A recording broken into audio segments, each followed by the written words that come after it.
Isang mapagpalang araw po sa ating lahat. Ako po si Lusalva Cabual Amas at ikinagagalak ko po kayong makita ngayong araw. Ngayong araw ay atin pong pag-uusapan ang isa sa napakahalagang aral sa buhay, ang pagiging tapat sa bawat pagkakataon.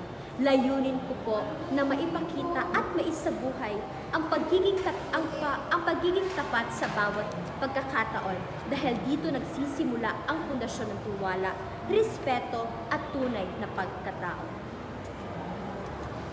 Naisip niyo ba kung ano ang magiging itsura ng Pilipinas kapag ang bawat pinuno ay tapat?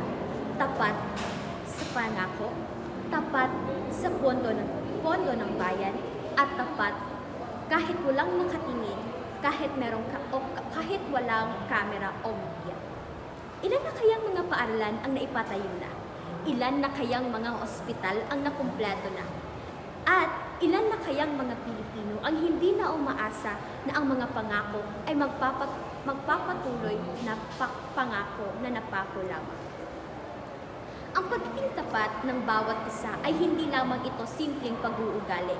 Ito ay isang prinsipyo na kung saan isinasabuhay ng bawat isa, lalong-lalo na sa mga taong nakaupo na may kapangyarihan. Sa politika ng Pilipinas ngayon, makikita natin kung ano ang magiging mangyayari kung mawawalan ito ng katapatan.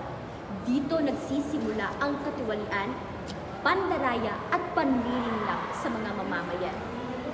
Isa sa mga patunay na isyu ay ang isyong ghost projects.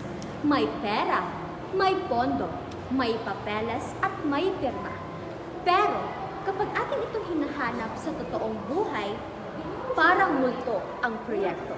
Hindi makita, hindi mahawakan, at higit sa lahat, hindi magpakikinabangan. Kung tutuusin, hindi naman komplikado ang hiling ng mga mamamayan, kundi ang hiling lamang ay ang katapatan sa paggamit ng pera ng bayan. At syempre, sino nga ba ang hindi nakarinig sa balita tungkol sa mga maletang puno ng salaping pera na sangkot ang isa sa mga politiko na si Saldi Go? Kung minsan, parang eksena o pelikula. Maleta rito, maleta roon. Maletang hindi puno ng damit, kundi sinasabing puno ng salaping dapat sanay para sa bayan. Nakakaaliw pakinggan sa una, pero kung iisipin nating mabuti, bawat maleta ay simbolo ng kawalan ng katapatan.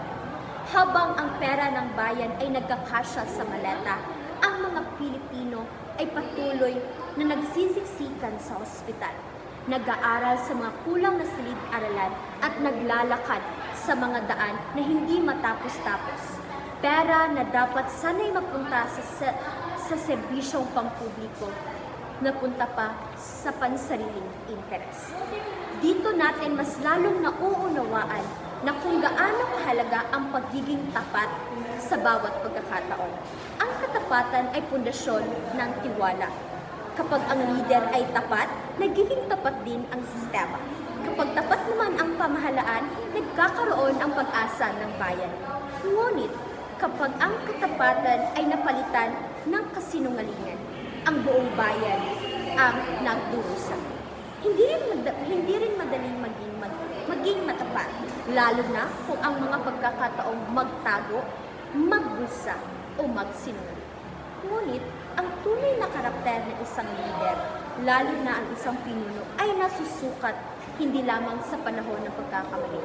Hindi nasusukat ang karakter ng isang leader sa pagkakamali o sa pagdidesisyon ng tama, kundi sa mga sandaling mahirap magdesisyon kung ano ang gagawin, ngunit pinili pa rin maging matapat.